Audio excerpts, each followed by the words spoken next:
Construction Equipment Inspection Checklist Before and After Operation Part 1.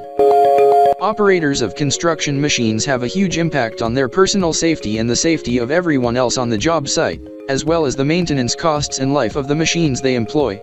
All of this strength stems from the ability to conduct quick but thorough heavy equipment inspections both before and after operations. These checks are essential for worker safety near machinery and are an important component of preventive maintenance. Before and after getting into any taxi, operators should glance at and for the items listed below.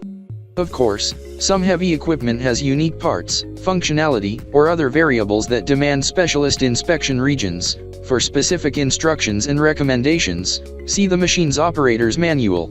It should also go without saying that equipment that shows signs of damage or has any other issues should not be used until the situation is fully resolved. Nonetheless, we started it because it is crucial. Checklist for heavy equipment inspections. Make sure there are no apparent leaks or pools of fluid under the machine. If there are, the cause must be identified and the leak fixed. Inspect the tires, rims, and undercarriage for dirt or debris accumulation, excessive wear, and any obvious damage. Faults in these areas can pose major safety concerns and reduce the machine's performance.